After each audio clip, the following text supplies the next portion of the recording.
Backward समाज के लोग अपनी बहू बेटियों को फॉरवर्ड समाज के बिस्तर का वो भारतीय जनता पार्टी एक राक्षसों की पार्टी है।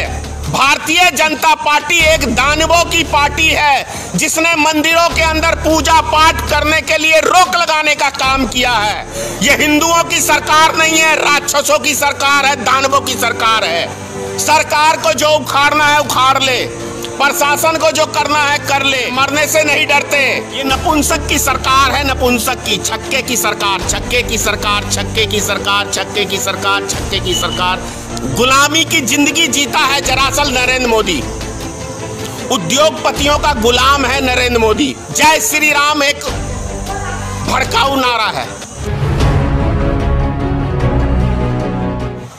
समझ लीजिए इस लफ्ज को कि योगी आदित्यनाथ ने कहा कि ठाकुरों का कुछ खून ज्यादा गर्म होता है, उनसे ये गलतियां हो जाती हैं। तो क्या बैकवर्ड समाज के लोग अपनी बहू बेटियों को फॉरवर्ड समाज के बिस्तर का वो समझते हैं? क्या ये फॉरवर्ड समाज के लोग?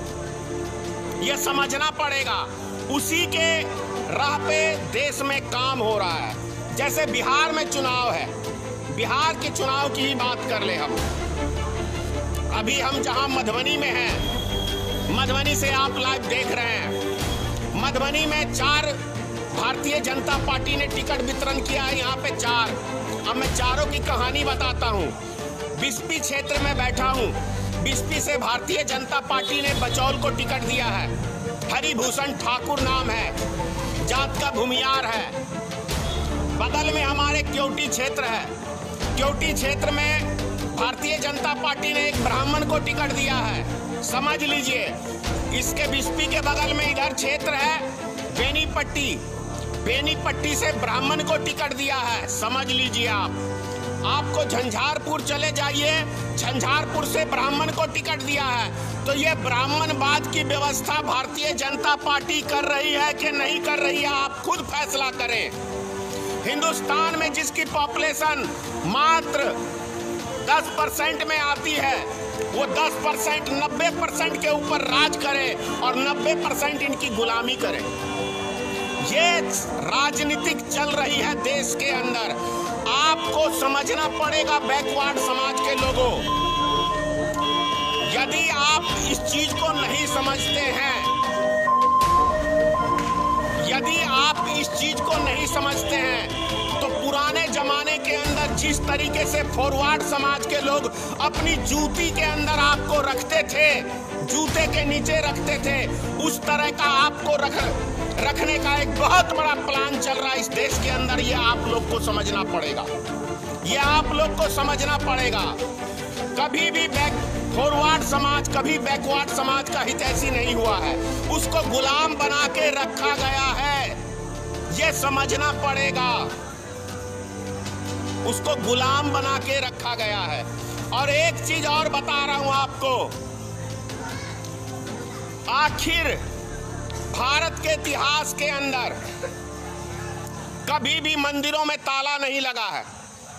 मंदिर में कभी ताला नहीं लगा, लेकिन भारतीय जनता पार्टी की सरकार में 3 महीने तक जितने भारत में मंदिर थे सब में उसके अंदर ताला लग गया। ताला लगाने का मंदिरों में कौन काम करता है पता है? इतिहास आप उठा के देख लीजिए।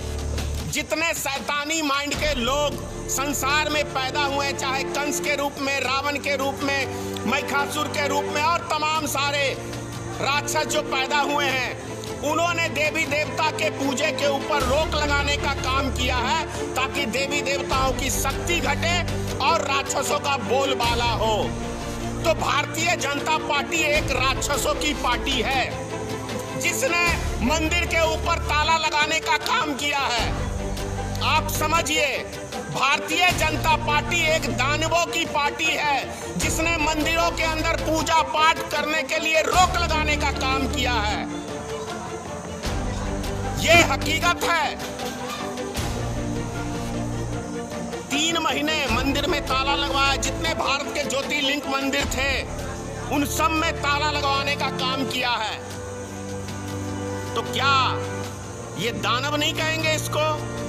अरे डॉक्टर के पास भी यदि हम जाते हैं किसी का इलाज कराने के लिए, डॉक्टर के पास भी हम जाते हैं किसी का इलाज कराने के लिए, और जब वो डॉक्टर थक जाता है, हिम्मत हार देता है, तब वो बोलता है कि मैंने तो अपना कर्म किया, बाकी ईश्वर अल्लाह जाने, उसके ऊपर छोड़ता है। लेकिन ये भारतीय जनता पार्टी की सरकार ने हमें ईश्वर के दरबार में जाके पूजा पाठ करने से भी प्रतिबंध करने का काम किया है। ये सरकार है, ये हिंदुओं की सरकार नहीं है, राक्षसों की सरकार है, दानवों की सरकार है। ये दानव है। ये मैं मंदिर में बैठ के कह रहा हूं कि ये दानव है। अगर यदि बिहार के अंदर यदि हाई कोर्ट नहीं आदेश करता तो शायद बिहार में ये दुर्गा पूजा नहीं बन पाता, नहीं हो पाता। ये समझना पड़ेगा हमें। हाई कोर्ट के आदेश के बाद कई जगह के पूजा पंडाल उखाड़ फेंके गए हैं। उसके बाद क्या कहते हैं, पूजा हो रहा है। और हमने तो स्पष्ट कह दिया था कि सतघारा दुर्गा स्थान में पंडाल भी बनेगा, धूमधाम से पूजा भी होगा। सरकार को जो उखाड़ना है उखाड़ ले, प्रशासन को जो करना है कर ले। इसकी धनेश्वर महतो को डरने की जरूरत नहीं है। भगवती के सेवक हैं, माता के सेवक हैं, मरने से नहीं डरते। ये समझना पड़ेगा। समझिए, हिंदुस्तान की जनता समझिए, भारत की जनता आप समझिए। जिसको आप अपना रक्षक मानते हैं वो दरअसल रक्षक नहीं, वो एक भक्षक है।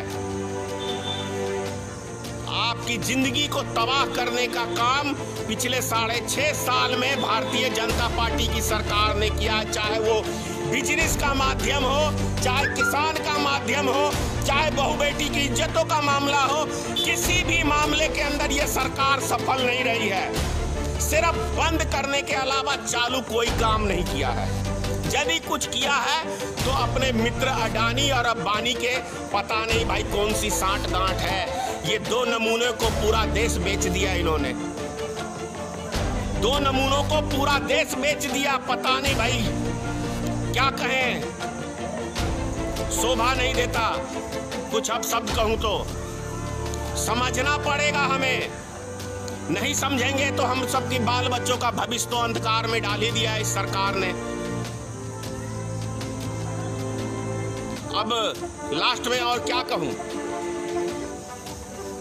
आप खुद फैसला करिए और समझिए, राजनीतिक को समझिए। कोई हिंदू मुसलमान, यदि आज सोचिए 1 मिनट, एक बात मैं और आपसे कहना चाह रहा हूं। अगर कोरोना वायरस होता, यदि कोरोना वायरस होता तो क्या अभी आपको ये इलेक्शन होता? ये सोचने की बात है। पूजा करने हम जा रहे हैं तो वहां कोरोना फैल रहा है, लेकिन नेता लाखों आदमी की भीड़ में भाषण दे रहा है तो वहां कोरोना नहीं फैल रहा। इसका मतलब कोई कोरोना नहीं है भाई। चाइना से एक वीडियो वायरल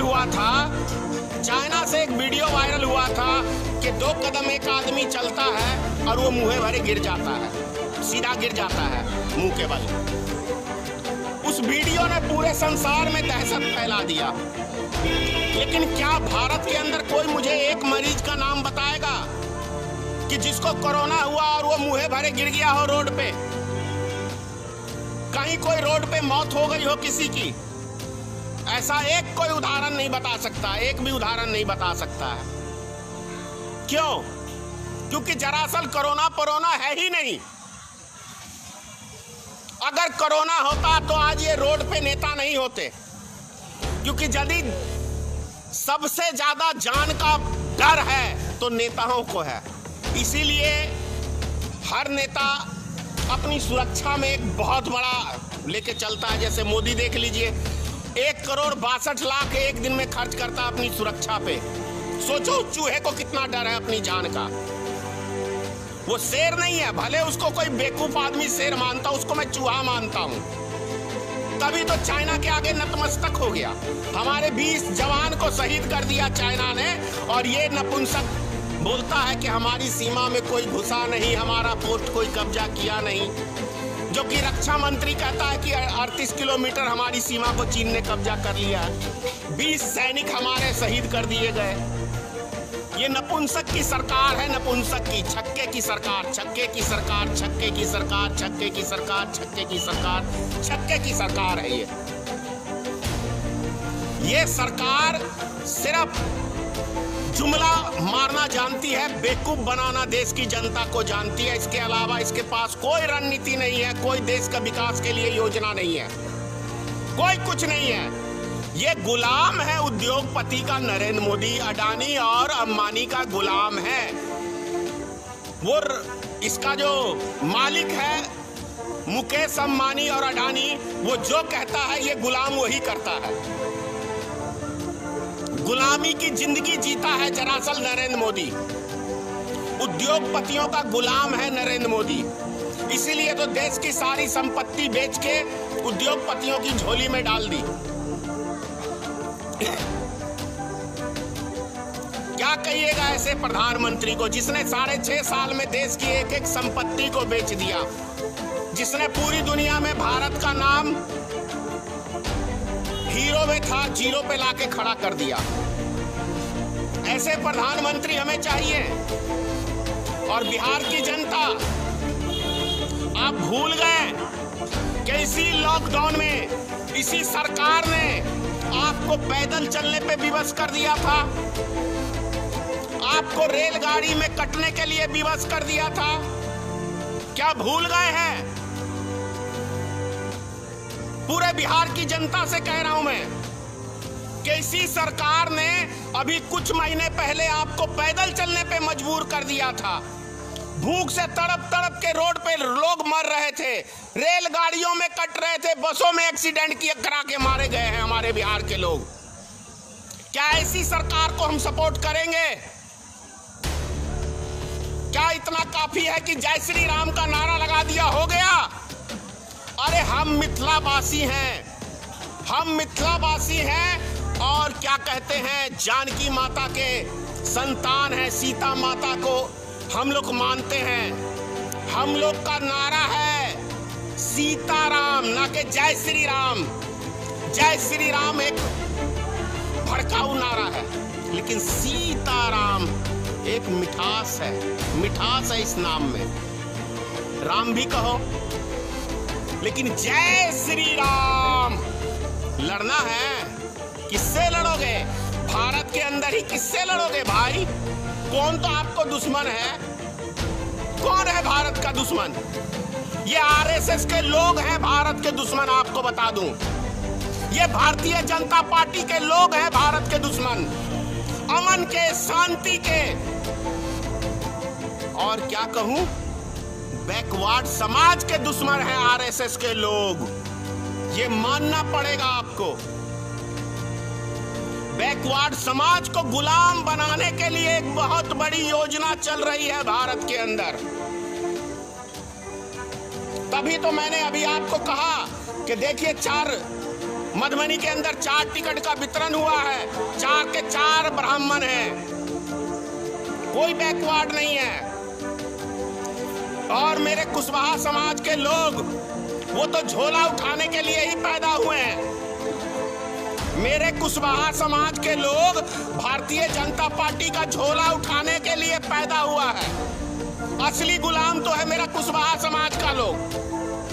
उसको अपनों से प्रेम नहीं है, उसको अपनों से प्रेम नहीं है, अपनों से नफरत है। लेकिन जो कोई नहीं लगता, उसका झोला उठाने जा रहे, उठाए जा रहे, उठाए जा रहे हैं। विजयदशमी की सबको हार्दिक शुभकामना देता हूं और साथ में आप लोग से अपील करता हूं कि देश की राजनीति को आप लोग समझिए।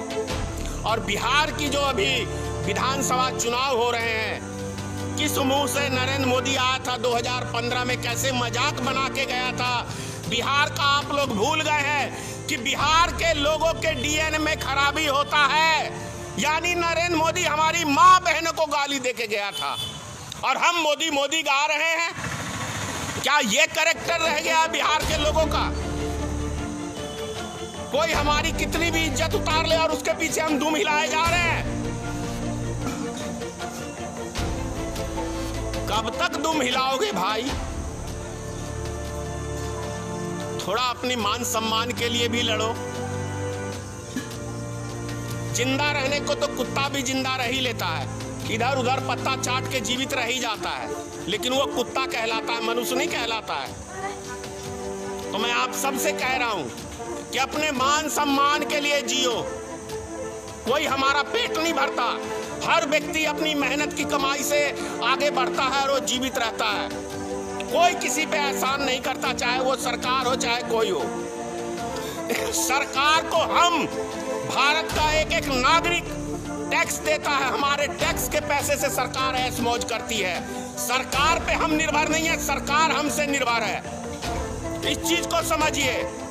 लोकतंत्र के अंदर नेता का मालिक जनता होता है, जनता का मालिक नेता नहीं होता है। हम नेता बनाते